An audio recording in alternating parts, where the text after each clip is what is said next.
Hello and welcome to Season 3 of the Whisky Investment Podcast. I'm Alwynne Gwilt, whisky journalist, and this month I'm joined by Alex Boyd. Now, Alex is a former trade advisor to the UK government on international trade, and now he's gone to be a consultant in this space, and we are going to be exploring the India-UK trade deal.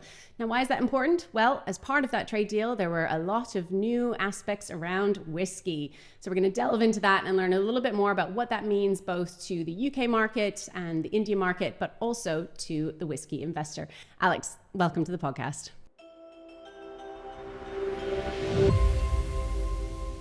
Thank you for having me on. So I'm super interested to know more about your background, as I'm sure our listeners are. For those out there who maybe haven't heard of you before and what you've been doing behind the scenes, can you talk a bit more about your experience in this space? Sure, very happy to. I was a former trade policy advisor to the UK government. Yeah. For 5 years. I advised 2 UK trade secretaries on trade policy, trade negotiations. Yeah. I was also advisor to the UK Foreign Secretary on trade issues. A lot of overlap between the Foreign Ministry and the Trade Ministry on trade negotiations. And before that, I worked in the European Union on trade policy for just over 9 years. And now I work for a consultancy called Strand Partners, where I advise clients on international trade, investment and policy issues. Mm-hmm. Okay, wow. So a really extensive background across quite a number of markets and complicated markets, no doubt, during Brexit and that whole period of time. Yes, I remember it well, yeah. Yeah. So we are obviously focusing slightly more overseas at the moment for this podcast on the new trade agreement that's been signed with India. Can you give a bit more background to our listeners as to what's the significance and the importance of this new trade deal? Sure. If I may, I'll just start with a bit of background about where this trade agreement came from. Absolutely, yeah. So it's a long time in the making, as trade agreements often are. Actually, the story really goes back to almost 20 years. Wow. When the UK was in the European Union at that time. Yeah. And in 2006, India and the EU, I think it was at the Helsinki summit, if my memory serves me correctly, decided to launch a trade agreement negotiation. Now, that lasted for a number of years, but unfortunately, they weren't able to reach agreement. And in 2013, the talks were paused. Okay. And then in 2016, the UK voted to leave the European Union. Yeah. One of the things that we had to do when we left the EU was we had to run our own trade policy. Yep. Previously, it had been done in the European Union. European Commission would negotiate with India on behalf of all the European Union member states. And so one of the things, the first things actually that UK ministers wanted to do when we left was to think about which countries do we want to negotiate free trade agreements with. Right, so almost prioritizing certain markets. Exactly. Okay. So as part of that, a huge process was undertaken in Whitehall by ministers, instructing advisors and officials to come up with a list of countries which we thought would be promising targets for negotiations. And India was very much at the top of that list for several reasons, really. The first being that it is a huge market. Yes. It's over a billion people. I mean, it's the second largest by population, I think, in the world. So huge market, very attractive. Secondly, a very growing market. You know, GDP growth in India at that time and now as well, very rapid. Huge numbers of consumers joining the middle class in India as their purchasing power went up with increased economic growth. And thirdly, because India traditionally has been a very closed market. Yes. So a combination of those three things meant that India was a very interesting opportunity for a free trade agreement, which meant that many industries, Scotch whisky included, came to government and said, we would really like you to do a deal with India. The tariffs are so high, the barriers to entry are very great, and there are a huge number of consumers in that market which we think we can sell our very premium product to now and in future. And one of the things that makes this agreement so important is that very few countries have been able to negotiate with India.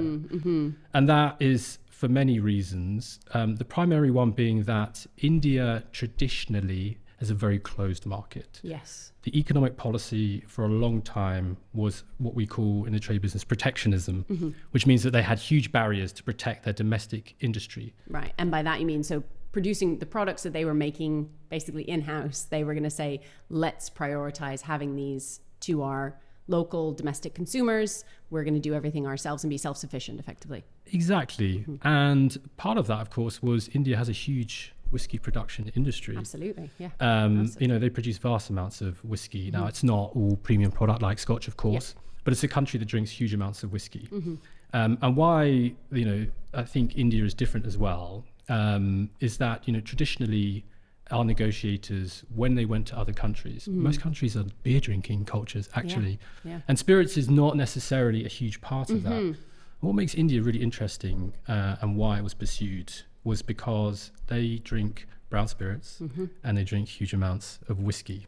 And so that huge market, the way it was closed, made it such an interesting target, and why that agreement is so important, particularly to the Scotch industry, and why they were relentless in putting the pressure on us to pursue it at that time. Yeah, it's been amazing watching the headlines over the last few years and saying like, it's almost there, it's going to happen. Oh, it's not going to happen. Oh, it is going to happen. Is it? I can imagine you've obviously been keeping an eye on that as well in your work. Yeah. Trade negotiations are really difficult things to do, which is again why this agreement is so important and significant. And India as a country is very difficult to negotiate with, not least because it's traditionally closed, but the way that regulation, which regulates the spirits industry, a lot of that is done at state level. Right, States so not national, okay. Yeah, and states have particular licensing laws, and some are dry states, right? Yes. I mean, Gujarat, famously, where Narendra Modi was born and where he's from, it's a dry state. It's quite a sensitive topic for the Indian government to negotiate. And there are so many things, Scotch whisky was one part of a huge agreement. It covers services, so financial services, it covers public procurement, it covers, trading cars, car parts, agricultural products, and all of that has to be negotiated as a single undertaking, which means that often, negotiators, they negotiate for a long time. They're incredibly detailed legal texts. I don't know if you ever tried for your sins to try and read one of these things, but not recently. No, I don't recommend it. I really don't recommend it. Not bedtime reading, but maybe it is. Well, if you want to sleep, why not? So they're incredibly difficult things to do, which is why they take so much time. And negotiators and politicians will set deadlines because they want to focus minds on an agreement. But often the landing zone, the final package of things that rest at the end, of which the whiskey tariff was one in this trade agreement, they require the politicians to sit down and to thrash it out directly, because those are decisions which only politicians can take, because often they can be controversial, particularly for the domestic industry, domestic stakeholders. There are trade-offs they might want to secure in other areas. So you have a lot of deadlines, they come, they go. And why, the European Union so far, despite negotiating for many, many years, has not been able to reach a deal with India. Didn't get across the line. Yeah, absolutely. As you say, there are so many aspects to this wider trade deal.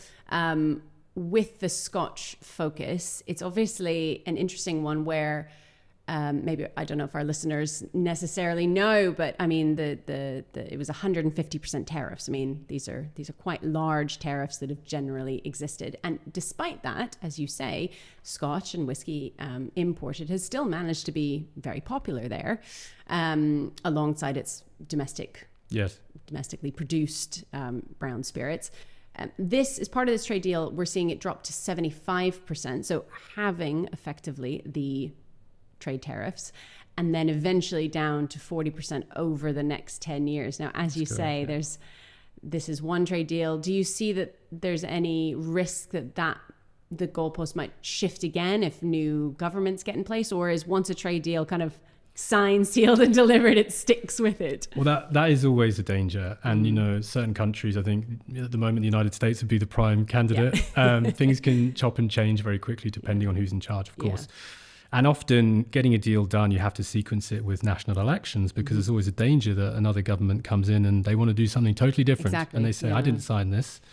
In this case, however, because Modi was in charge for the entire duration, it was easier in that respect to negotiate. Makes sense. And I think the deal reached here, it was a difficult one. It was a really difficult one. It took a lot of time, but both sides have shaken hands on this now. And I don't see actually it changing in any way, because once you try and reopen a deal, everything goes back on the table, right? And every element of that trade deal. And if India was to show up and say, actually, we're having second thoughts, we don't like what we agreed on the tariffs, then of course the UK would say, well, first of all, you signed the agreement. We negotiated this over time. you should stick to it. So I don't see that being a realistic prospect in this case. I think what's negotiated, they've shaken hands, it's going to happen. Now, of course, it has to be what's called ratified by the domestic legislatures. That's the Lok Sabha in India and the House of Commons here. But really, I don't necessarily see that being a massive impediment. It might take some time.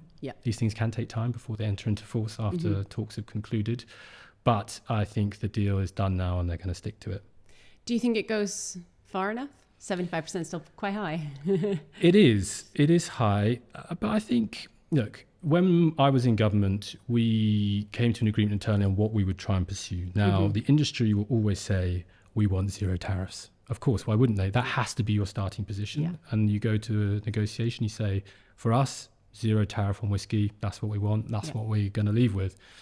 But I think over time, as you begin to build a package of outcomes, you begin to negotiate and compromise. Now, Scotch is a premium product. 150% tariff is very high, and 75% is still very high. But going down to 40% over 2 years, that's a huge reduction, a really big reduction on that tariff. And it was a very sensitive item for the Indian government in the negotiation. So the industry welcomed the deal. The Scotch Whisky Association, I think they called it historic or landmark. I think they said landmark, yes. So that would indicate they're very happy with the outcome, and they see significant opportunity for increased exports. I think the numbers that they put out were, they think in 5 years, it can go from, I think, 300 million now to between 500 and a billion. And that is obviously 1 billion would be an optimistic number, I would assume. But that puts you in the ballpark in terms of like the United States as an export market. And that is with a 40% tariff. So, consumers will also be willing to absorb some of that. It's a premium product. You don't buy Scotch because it's the cheapest on the shelf. You buy it because it's Scotch. It's Scotch, and it has a pedigree and a history, and you want to be having that, exactly. at your celebration. So look, there's always negotiators will always try for more, but eventually they will come to their minister and they will say, we've got to 40%. We've done the numbers. This is good. We don't think we can get any further. Do you agree to sign this off? So there's always room for more negotiation, but at some point you have to call time because otherwise these things never end. They will just keep going in infinitum. Scotch has had quite a difficult year. If you were to look at shares of companies, Diageo being one of them, shares have decreased quite substantially. Do you think this will help, because a lot of these companies have a very strong focus on export?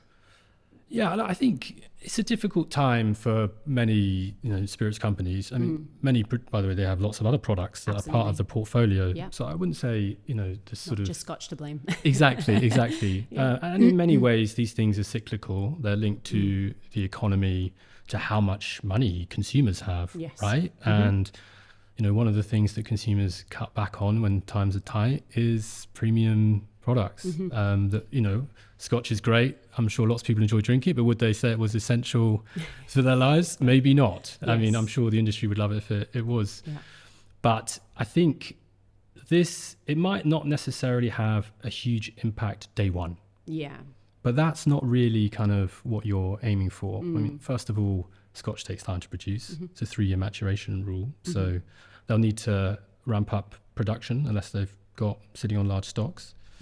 Consumers will need to adjust their behavior once they realize that Scotch has become more affordable for them. I suspect most of the initial economic gain on day one will accrue to the farmers, the folks at the bottom of the production chain. So the people that grow the cereals, I suspect they'll see an immediate benefit because future orders will go up, and they'll be looking into the longer term. And then I think the malters will be the next. So the sort of production line into the distillery, I think will benefit first. But look, long term, I mean, those numbers are pretty clear. It might not change what you put in your annual report to the stockholders, but over the next decade, it really should make a big difference to the exports of the industry. Absolutely. I mean, the numbers you're talking about are very large. When we look at that, India has now become the largest national consumer of whiskey, overtaking France, which is a huge thing, because when you look at statistics and history, it's always kind of been more the countries that they've stayed, America, France, whether by volume or by value, they have stayed the biggest consumers for a very long time. India is now overtaken that. Why is it such a well-loved drink there in that market? Well, I think there are probably a number of reasons. I think it's, consumer behavior and taste. They're very interesting things. But I think this will probably go back, a long way. I think probably to colonial period, right? When the British, the colonial power, introduced whiskey to India. So that was probably the sort of first step. Yeah. And I'm sure that many Indians aspired to drink whiskey. It was seen as had a bit of a cachet. And then I think really post-independence and, talking to folks in the industry about this, the thing that they say, really interesting, is that Bollywood played a big role in making this product appear really aspirational to Indian consumers, because they saw their heroes or villains, maybe, I don't know, I haven't seen too many Bollywood films myself. They saw them consuming whiskey on screen, on the silver screen. And I think that had, a big impact on making it such a desirable product for many consumers. And at that time, I'm sure out of reach for very large numbers. But now, with the increased economic growth, with the growth in the middle class, with more disposable income, they want to drink whiskey because they can. And India is a country that now drinks a lot of whiskey. As I said, it's not a particularly big beer drinking culture. Lots of brown spirit, of which the overwhelming majority is whiskey. It's just over time and culture and taste that's how it's developed in India for many reasons. Yeah, absolutely. And fascinating to see that cultural shift in terms of demand. When you see numbers and people talking about the numbers from an economic and a trade perspective of exports and things, do you look at that and think, can the Scotch whisky industry cope with that? I'm not worried about them coping. The market is a wonderful thing. If there's demand, they will create supply. Now, I don't think, as I said, overnight, it's going to be absolute swamping of the Indian market with Scotch. That would be great for the producers. I'm sure they'd love that. But I think it's more of a gradual process. And that's why they sort of reduced the tariff over time. I think, as I said, no doubt, the companies and investors will be looking to the longer term. And they'll be thinking about, okay, in 10 years' time, what does that market look like? How much demand will there be? And start to produce accordingly. But certainly, I think they will, of course, want to increase production. But I think that, will take a bit of time. But I'm sure the industry will be thinking very carefully and will have been planning for this outcome. Yes, I think everybody's been keeping a very close eye on this deal for a number of years, thinking, how much should we be making now in order for, absolutely. And they'll be competing with each other. So they'll be looking at each other and going, who's best placed to suddenly take advantage? This market. Exactly. Yeah, absolutely. So there's a huge incentive for them to really increase the production aimed at that market. Yeah, absolutely. And in terms of the whiskey investor, or people investing either in casks of whiskey or in the wider market that's involved in whiskey, do you think this is going to have any impact on that side of things? I think for sure. I think definitely. I mean, when you look at the numbers, as I said, the estimates, up to $1 billion, almost the value of the US market. I mean, as you said, India is the largest by volume, but fifth or sixth, I think, by value, and that gap shows the potential here. So I think big opportunity. The price will be coming down in that market. That will drive consumer behavior. There will be increased sales, which means investment opportunity. And I'm sure within that, there'll be a lot of whiskey connoisseurs in India who will be interested in very special types of whiskey. And I'm sure investors will be thinking... So really that higher end side of things. And I'm sure investors will be looking at that and thinking, okay, what should I invest in now that in 10 years' time would be a very profitable investment for me, servicing that market? So I think very positive for investors. And, I think really the only way is up with a deal like this. It's certainly not going to reduce appetite in that market. Of course, consumer behavior can change over time, all those different things, those intangibles you can't predict. But if I was an investor looking at it right now, I'd be very interested in where those opportunities lie. So overall, positive opportunity for Scotch, for the future of Scotch. Undoubtedly, undoubtedly, which is why they were so keen to get this deal done and why they were so pleased when the agreement was reached. Yeah, absolutely. And just out of curiosity, any desert island drams, any whiskies that you think to yourself, this is what I'll be celebrating this trade deal with. So, Owen, I'm not a massive whiskey drinker myself. I enjoy it, but it's not necessarily what I drink every week. My first experience, I would say, of premium single malt Scotch was my brother, for his 21st birthday, got a bottle of, I think it was Lagavulin 16. Lagavulin 16, there you go, showing my knowledge. And I really, really enjoyed that, and have drunk that whiskey ever since. So that's a favourite of mine. But I'm sure there are plenty of other good options out there, which I just haven't tried yet. It's a great one, though. It's always on my shelf. So yeah, excellent choice. A classic for a reason, and has close place in many whiskey drinkers' hearts. So Alex, thank you. It's been fascinating to hear more behind the scenes and your knowledge about trade deals, and also what a huge opportunity this is for the UK and the Scotch whiskey, and even, I'm sure, the English whiskey market as well. All whiskey produced here in this aisle. So undoubtedly, and Welsh whiskey as well. And there Welsh, are Welsh yes, producers. Let's not forget. Absolutely. Alex, thank you so much for taking the time to join us Thank today. you for having me on. Really fascinating learning more with you. Cheers. Thank you.